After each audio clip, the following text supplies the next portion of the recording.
students, today we will discuss the last topic of chapter number 5 which is the allotropy.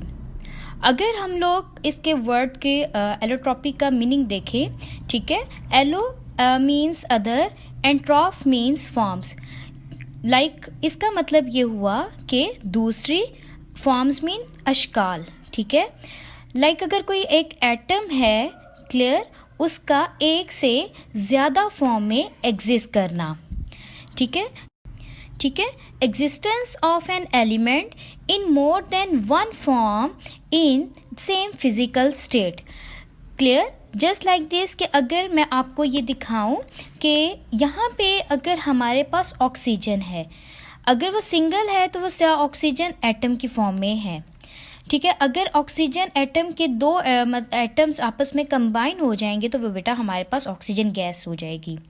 अगर वो हमारे पास क्या है, 3 एटम्स कंबाइन हो जाएंगे तो ओजोन बन जाएगा. ठीक है, अब यहाँ पे ये है कि है तो ये तीनों ऑक्सीजन के एटम्स ही. ठीक है, यहाँ पे भी ऑक्सीजन है, यहाँ पे भी ऑक्सीजन है, यहाँ पे भी, लेकिन क्या है कि इनके नंबर ऑफ एटम जैसे कंबाइन होते गए हैं. ठीक है, तो डिफरेंट फॉर्म्स आती गई हैं, लाइक ऑक्सीजन गैस बन गई, ओजोन बन गई. तो आई होप कि now it will be clear for you कि एग्जिस्टेंस ऑफ एन एलिमेंट, के एलिमेंट का एग्जिस्ट करना एक से ज़्यादा फॉर्म में, ठीक है, उनकी फिजिकल स्टेट चेंज ना हो. लाइक है तो ऑक्सीजन ही, यहाँ मैंने ये तो नहीं कह दिया कि यहाँ पे और कार्बन के साथ मिलाएंगे तो ये बनेगा, है ये ऑक्सीजन ही. क्लियर.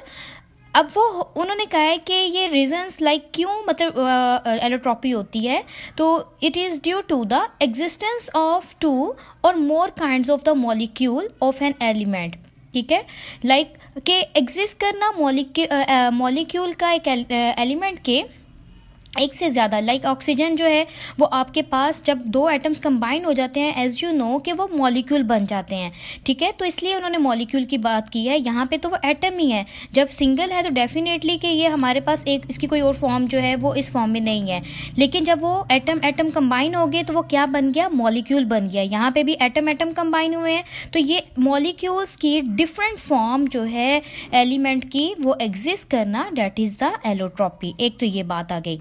अब यहाँ पे दूसरी उन्होंने बात कही है कि एक और जो है रीज़न उसकी ये है कि arrangement of the atoms, just like this के कार्बन है. ठीक है, कार्बन, डायमंड अगर देखें तो सारे का सारा कार्बन का मिलकर बना होता है, ग्रेफाइट देखें तो वो भी. लेकिन यहाँ पे क्या है, यहाँ पे अगर वो मॉलिक्यूल्स की डिफरेंट फॉर्म जो है एलिमेंट की वो एग्जिस्ट करना, डेट इज़ द एलोट्रॉपी. एक तो ये बात आ गई. अब यहाँ पे दूसरी उन्होंने बात कही है कि एक और जो है रीज़न उसकी ये है कि arrangement of the atoms, just like this के कार्बन है. ठीक है, कार्बन, डायमंड अगर देखें तो सारे का सारा कार्बन का मिलकर बना होता है, ग्रेफाइट देखें तो वो भी. लेकिन यहाँ पे क्या है, यहाँ पे अगर वो टेट्राहेड्रली अरेंज्ड है तो वो मेरे पास डायमंड बन जाएगा कार्बन के एटम्स. अगर कार्बन के एटम्स हेक्सागोनल अरेंज्ड हैं, हेक्सागोनल फॉर्म में अरेंज हैं, तो वो ग्रेफाइट बन जाएगा. ठीक है, तो उन्होंने इस पॉइंट को भी ये क्लियर किया है. अगर हम लोग यहाँ पे देखें तो as you can see transition temperature जैसे वो क्या होता है कि एलिमेंट, जैसे एलोट्रॉप एक एलिमेंट था. ठीक है, उसको मैंने क्या किया, एक वो टेम्परेचर प्रोवाइड करना शुरू किया, तो एक वो पॉइंट आएगा जब वो दूसरे एलोट्रॉप में कन्वर्ट हो जाएगा. तो वो वाला टेम्परेचर जहाँ पे एक फॉर्म से वो दूसरी फॉर्म में कन्वर्ट हो जाता है, उस टेम्परेचर को हम लोग कहते हैं कि वो क्या है, transition temperature. Just like this कि एक सल्फर है, 8 रिप्रेजेंट कर रहा है बेटा कि इसके एटम्स कितने हैं. सल्फर के 8 एटम्स हैं, रोम्बिक फॉर्म में वो एग्जिस्ट करता है. ठीक है, तो जब मैंने उसको 96 का टेम्परेचर प्रोवाइड किया, ठीक है, तो वो मेरे पास एक और फॉर्म में कन्वर्ट हो गया. यहाँ पे रोम्बिक है, यहाँ पे मोनोक्लिनिक उसकी फॉर्म है सल्फर की.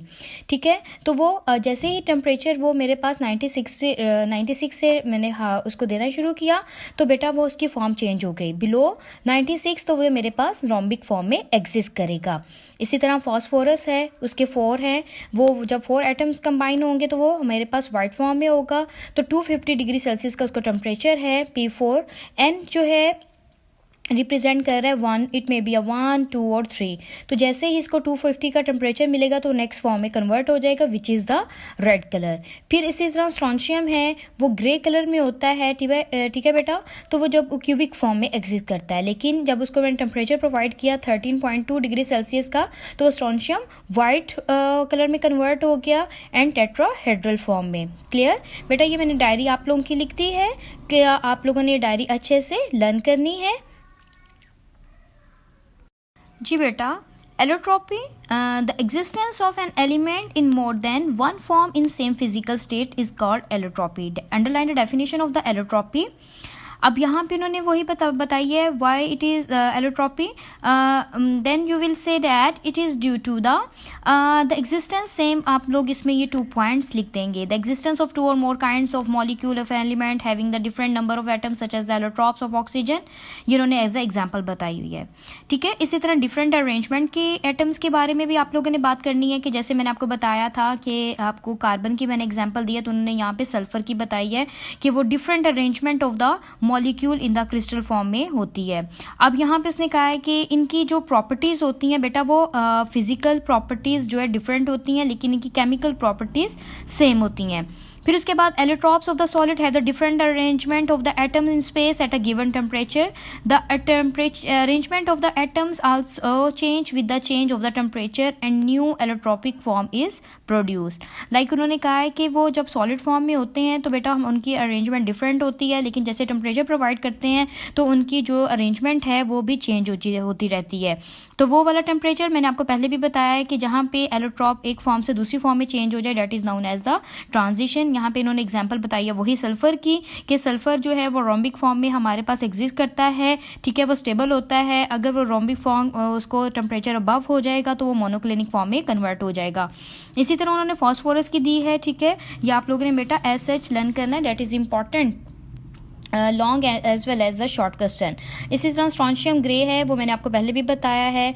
देन उसके बाद ये करैक्टरिस्टिक्स लिखी हुई हैं। वाइट फॉस्फोरस की is very reactive, poisonous and waxy solid, it exist as the tetratomic molecule, that is the characteristics of the white phosphorus. Otherwise then उन्होंने जो है रेड फॉस्फोरस की बताई हैं। आप लोगों ने बेटा इसको हाईलाइट करना है ताकि आप लोगों को एज अ शॉर्ट क्वेश्चन अगर आए तो उसको बारे में पता चल जाए। देन उसके बाद बेटा ये आप लोगों ने रीड आउट करना है कि करिंग विद द सॉल्ट प्रिजर्व, हम लोग बेसिकली क्यों यूज़ करते हैं बेटा, उसकी अपनी जो मीट होता है उसको प्रिजर्व करने के लिए, उसको जो उसके अंदर अगर कोई माइक्रोब्स वगैरह हैं, जर्म्स वगैरह हैं तो उसको हम लोग किल कर सकें। ठीक है, तो या एक्स्ट्रा जो वाटर है उसके अंदर से वो ड्राइंग आउट कर सके, तो इसको आप लोगों ने रीड आउट कर लेना है।